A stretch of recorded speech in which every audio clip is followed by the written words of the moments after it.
ऊंटारी बातां आकाशवाणी उदयपुर, बीकानेर, बांसवाड़ा, सूरतगढ़, डूंगरपुर और माउंट आबू से प्रत्येक माह के दूसरे चौथे शुक्रवार को शाम 5:30 से 6 बजे तक आप सुनेंगे ऊंटों पर विशेषज्ञों की राय और जानकारी। ऊंटारी बातां के इस भाग के प्रायोजक हैं राष्ट्रीय उष्ट अनुसंधान केंद्र बीकानेर। ऊंटारी बाता कार्यक्रम सुननाराने मारा घणा न घणा राम राम राम राम सा राम राम राम राम सा। लो उत्तर भारत समेत देश के ज्यादातर हिस्सा में पिछले कुछ दिनों प्री मानसून री बिरखा हो रही है नी। तो भाई मौसम विभाग कहवे है कि अब कई राज्य में मानसून दस्तक दे चुक्यो है और कुछ राज्य में चंद दिना में ही मानसून आवनाड़ो है। तो भाई मानसून रो तो बेसब्रियों इंतजार है और है स्वागत, हाँ करा स्वागत। पर एक बात कहनी चाहूं, अबार कई दिनाऊ बारिश होता थका भी उमस हो रही है भाई, हवाई चाले कोई नहीं। कदी कदी तो इया लागे जिया सांस लेवनो ही मुश्किल हो गयो है, क्यों है नी। तो भाई आपन तो मिनखा पर पशु कहीं करे लैन अटी ने उटी ने भाजता फिरे। हाँ तो भाई इन उमस माए आ बिरखा आवता थका पशुआ की देखभाल करनी बहुत जरूरी है। तो पहला तो पशुओं के बारे में पानी को रिसाव नहीं होना चाहिए और इन मौसम में पशुओं के चारे को भोजन को ध्यान रखना बहुत जरूरी है। और हाँ इन मौसम में ही बीमारियां भी परेशान करे है, तो आगे स्वास्थ्य को भी ध्यान रखना बहुत जरूरी है सा। लो हो तो कमाल ही हो गयो।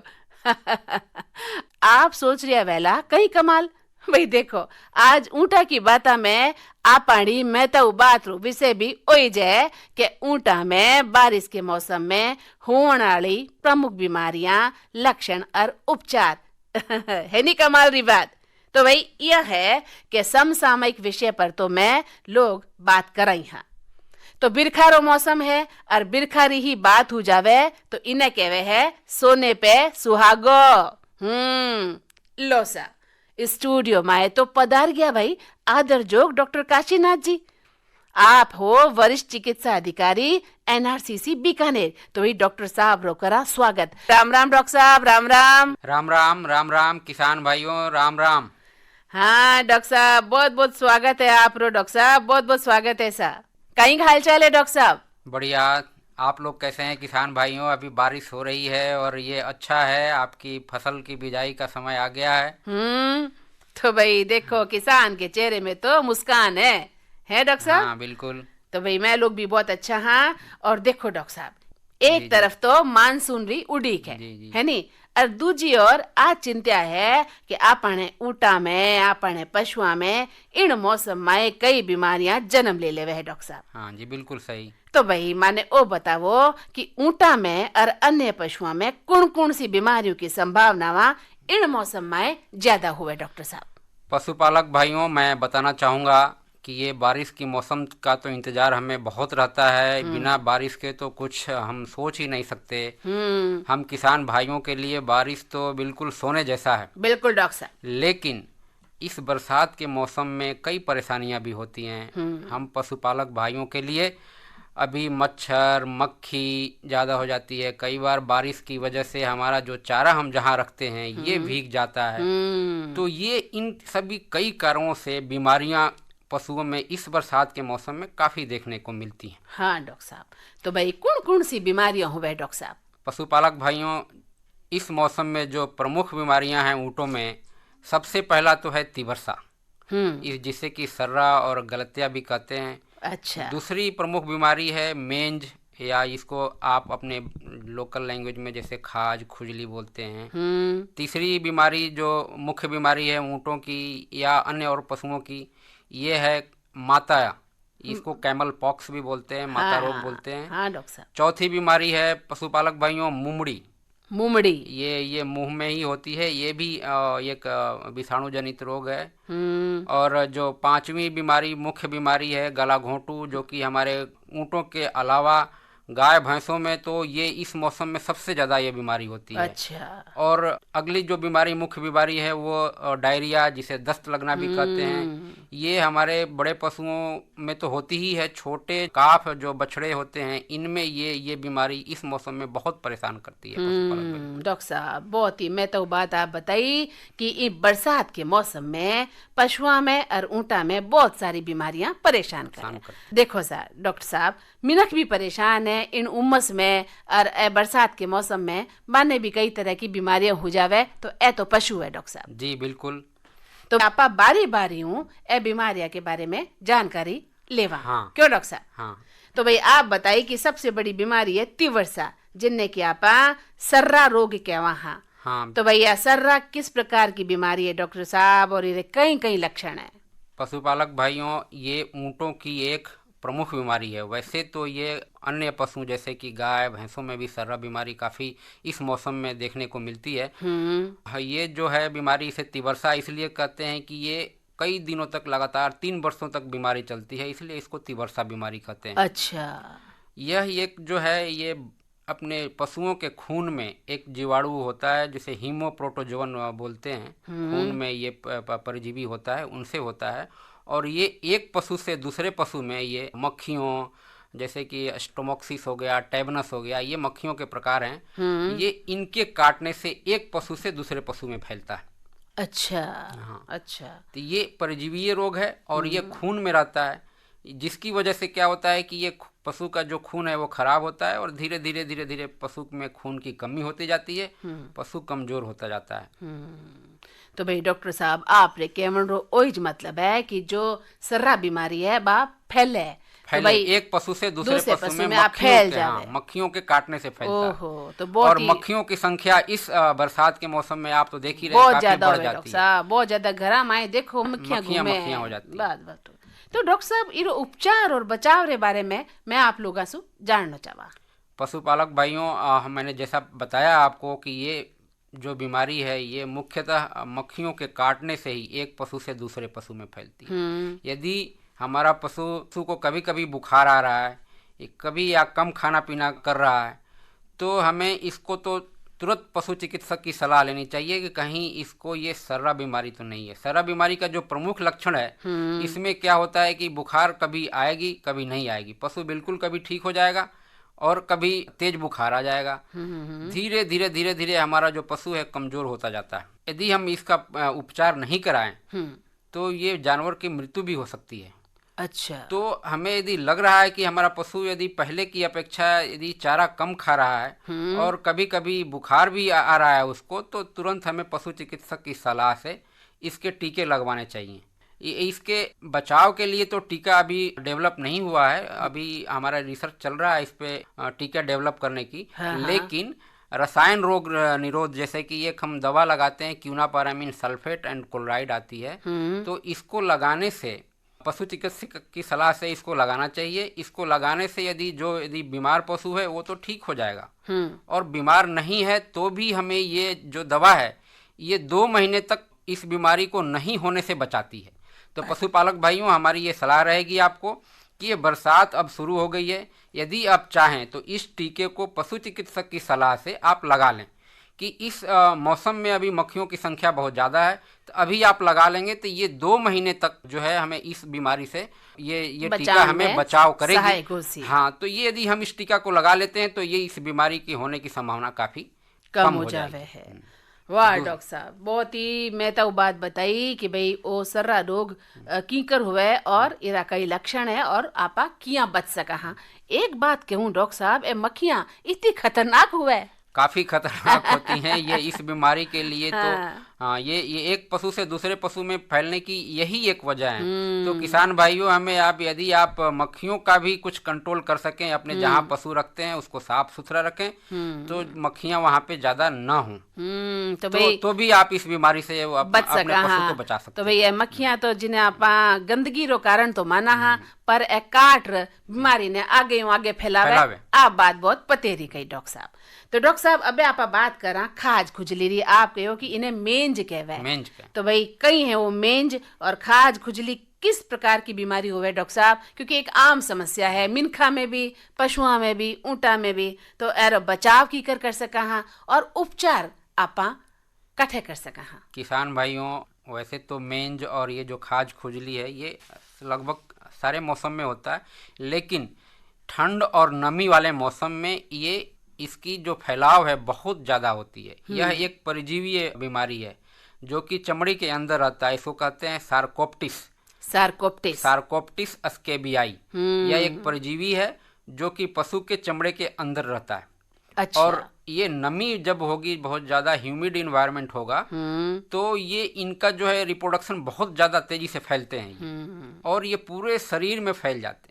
और कहीं यदि एक पशु दूसरे पशु के समीप आया तो वो परजीवी एक पशु से दूसरे पशु में तुरंत फैल जावे, फैल चलो जाते जावे। हैं। हाँ। और फिर क्या करते हैं, ये खून चूसते हैं पशु का। तो खून चूसते हैं तो पशु को थोड़ी सी इससे जलन होती है। जलन होती है तो पशु क्या करता है, किसी भी कड़े चीज से वो खुजाना शुरू करता है। और खुजाते खुजाते उसमें क्या होता है, कई बार खून भी बाहर आ जाता है। फिर क्या होता है कि फिर मक्खियां उस पे बैठ जाती हैं और मक्खियां उसमें अंडे देती हैं तो उसमें कीड़े पड़ जाते हैं। तो ये सारी कई चीजें एक साथ होके आती हैं। फिर कीड़े पड़ते हैं तो उसमें घाव हो जाता है और पशु काफी परेशान हो जाता है। तो इसमें वो क्या करता है, खाना पीना अपना छोड़ देगा। धीरे धीरे वो कमजोर होता जाता है। दूध, उसकी प्रोडक्शन जो क्षमता है काफी कम हो जाती है। तो ये सब इस बीमारी के लक्षण हैं। पशुपालक भाइयों, इस बीमारी से मेरी ये सलाह रहेगी कि यदि आपको लगता है कि किसी पशु में ये आपको लक्षण दिख रहे हैं, जिसमें कि पशु खुजा रहा है, पशु की चमड़ी जो है कड़ी हो रही है, बाल झड़ रहे हैं, तो आप उस पशु को तुरंत अन्य पशुओं से अलग कर दीजिए। अलग कर लो, क्योंकि यह बीमारी एक पशु से दूसरे पशु में बहुत जल्दी फैले। तो इसका सबसे पहला जो बचाव है तो हम करेंगे कि जो भी पशु हमारा संक्रमित है उस पशु को अन्य पशुओं से अलग कर दें। सबसे पहला काम ये है।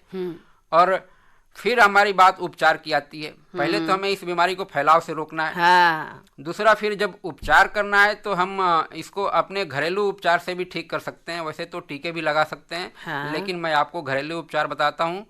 सरसों तेल लीजिए आप। सरसों तेल में 6% गंधक मिलाइए। अच्छा। और 6% ही फेनवाल डस्ट आता है मार्केट में। वो खेतों में छिड़काव करने के लिए आता है, बहुत सस्ता है। आप उसको भी मिला सकते हो। आप वो नहीं मिल रहा है तो आप केवल तेल में 6% गंधक मिला के जहाँ जहाँ ये आपको दिख रहा है, ये इसके लक्षण दिख रहे हैं शरीर पे, उसको आप लगाइए। हफ्ते में इसको रिपीट कीजिए और आप 2 से 3 हफ्ते में देखेंगे ये बीमारी पूरी तरह से दूर हो गई है। हाँ, तो डॉक्टर साहब भाई पशुपालक भाई और बहन है बाने इन बात रो ध्यान रखनो है कि बिरखा रे मौसम में ए उमस वाले मौसम में ए बीमारियां जो ज्यादा फैले, अरे जो परजीवी है ज्यादा सक्रिय हो जावे। हाँ, तो भाई ये भी खून चूसण वाला परजीवी है डॉक्टर साहब। हाँ। भगवान बचाए ए परजीवियों। तो डॉक्टर साहब भी खून चूस ले, मिनखा में भी इसी बीमारियां हो गई है। आपा क्या खाज खुजली री बीमारियां तो ए खून चूसण वाला जी का परजीवी है, ए बड़ा ही खतरनाक हुए डॉक्टर साहब। तो डॉक्टर साहब आप बतायो कि इनमें एक मुमड़ी रोग भी हुए है। हाँ, तो भाई मुमड़ी रोग आपा इसु पहला आप बात करना माता रोग री पहला। हाँ, माता रोग की भी बात, दोनों ही एक ही जैसे हैं। मुमड़ी और माता रोग दोनों ही विषाणु जनित रोग हैं ये। पशुपालक भाइयों, ये बताना चाहूंगा कि ये इस मौसम में काफी ज्यादातर ये बीमारी देखने को मिलती है। और जो माता रोग है ये कैमल पॉक्स इसको कहते हैं। इसमें पूरे ऊंटों के शरीर पे फफोले हो जाते हैं। अच्छा। पूरे शरीर पे हो जाते हैं। और कई बार तो फिर इनकी जो आंत है उसमें भी संक्रमण हो जाता है। ये जो श्वास नली है इसमें भी संक्रमण हो जाता है। तो जब ये चीज़ें होती हैं तो ये पशु जो है काफ़ी परेशान हो जाता है। और जो दूध उत्पादन है उसका काफ़ी कम हो जाता है। अच्छा। फफोलों में कई बार क्या होता है कि अभी इस मौसम में मक्खियों की संख्या बहुत ज़्यादा होती है। उस पर बैठ के उसमें वो अंडे दे देती हैं। फिर उसमें कीड़े पड़ जाते हैं। फिर उसमें और भी कई सेकेंडरी बैक्टीरियल जीवाणु इन्फेक्शन हो जाता है। तो उसमें और भी बड़े बड़े घाव हो जाते हैं। तो ये एक बीमारी से और भी दूसरी बीमारियां होना शुरू हो जाती हैं। और दूसरी बात, सबसे महत्वपूर्ण ये बात है कि यह बीमारी जो है विषाणु जनित है और एक दूसरे से, एक पशु से दूसरे पशु में ये हवा से भी फैल जाता है। अच्छा। यदि हमारा पशु आसपास वहीं है तो हमारे और भी पशुओं की होने की संभावना बढ़ जावे। बहुत प्रबल होती है इस अच्छा, बीमारी में। यानी कि जो अस्वस्थ पशु है, ब्यारे आसपास जी का भी जो स्वस्थ भी पशु स्वस्थ है, पशु है, वह भी संक्रमित वो हो भी जावे। संक्रमित होने की संभावना बहुत ज्यादा बहुत होती रहवे। है। तो जैसे ही हमें दिखे कि पशु के पूरे शरीर पे यदि फोड़े फुंसियां हो रही हैं, तो उस पशु को हम अन्य पशुओं से, स्वस्थ पशुओं से तुरंत ही अलग करें, अलग करें। उनका चारा, पानी, सारी चीजें अलग कर दें, क्योंकि ये एक पशु से दूसरे पशु में फैलने में जरा भी टाइम नहीं लगाएगा। ये हवा से भी यहाँ से वहाँ, या उनके जो भी डिस्चार्ज, वो खून से जो भी, फफोलों से जो भी डिस्चार्ज निकला है, यदि वो पानी पी रहा है एक जगह, तो उस पानी को दूसरे जानवर ने भी पिया तो उनमें संभावना रहती है। ओहो। तो इनका जो है, जो संक्रमित पशु है, इस पशु को हम अन्य स्वस्थ पशुओं से तुरंत अलग करें। जी जी।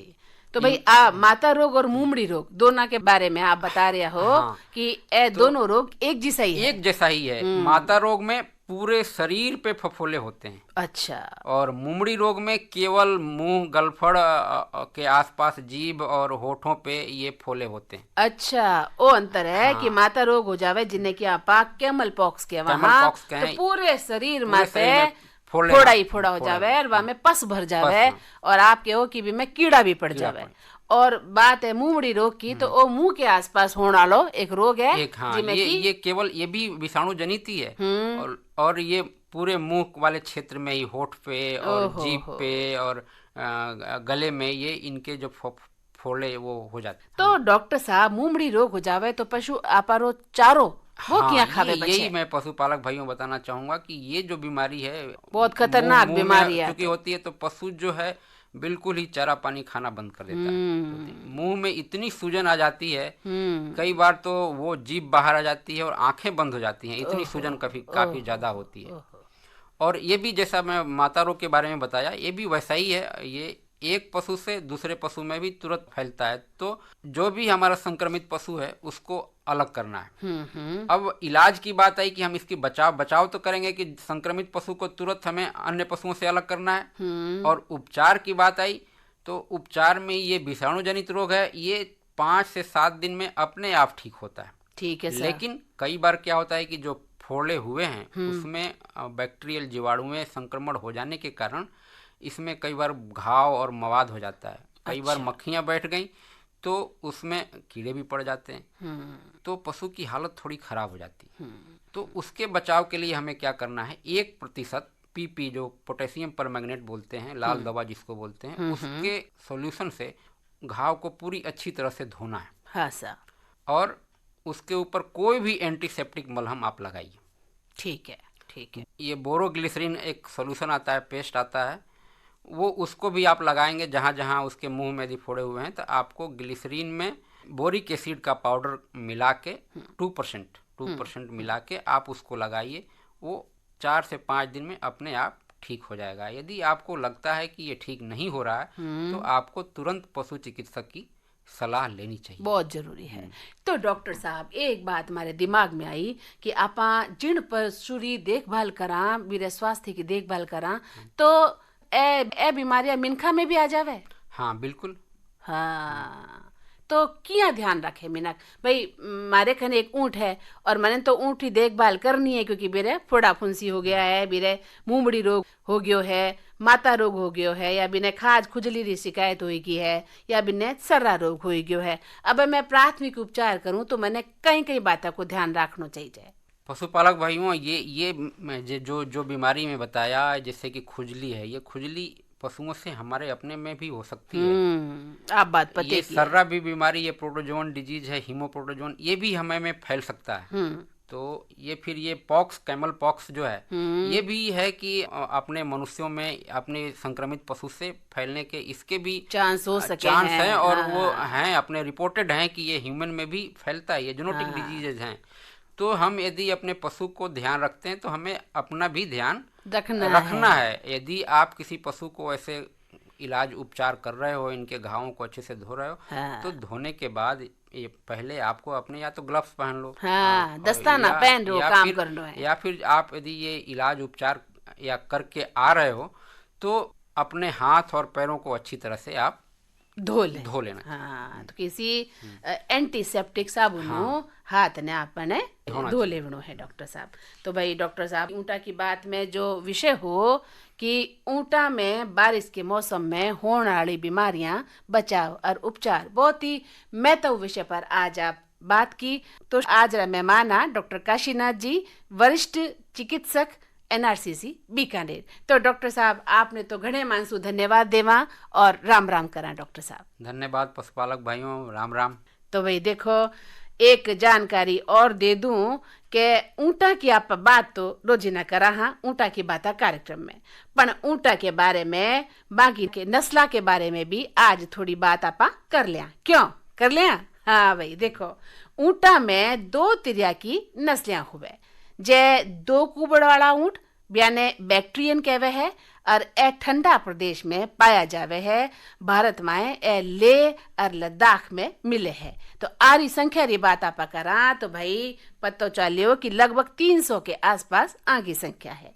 और अब आप बात करा 1 कुबड़ वाला ऊँट की। हाँ, जो अपने अटे पाई जे भाई अपने राजस्थान के क्षेत्र में आने डेमेड्री कैमल कहवे है।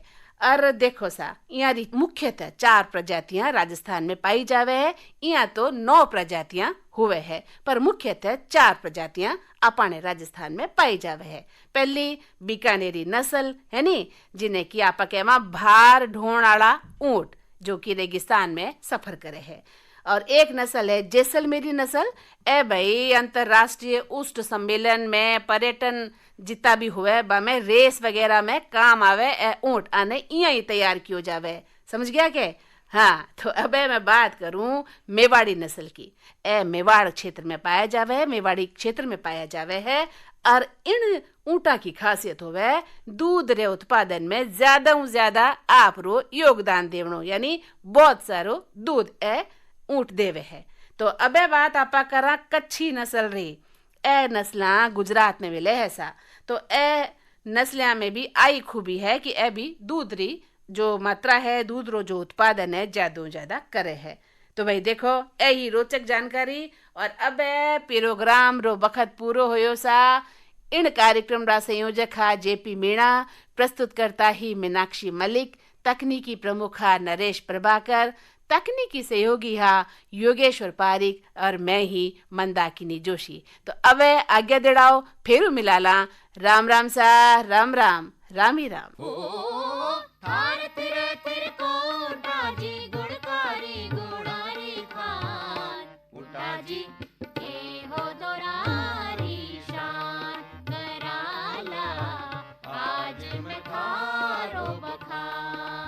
ऊँटारी बातां आकाशवाणी उदयपुर, बीकानेर, बांसवाड़ा, सूरतगढ़, डूंगरपुर और माउंट आबू से प्रत्येक माह के दूसरे चौथे शुक्रवार को शाम 5:30 से 6 बजे तक आप सुनेंगे ऊँटों पर विशेषज्ञों की राय और जानकारी। ऊँटारी बातां के इस भाग के प्रायोजक राष्ट्रीय उष्ट अनुसंधान केंद्र बीकानेर।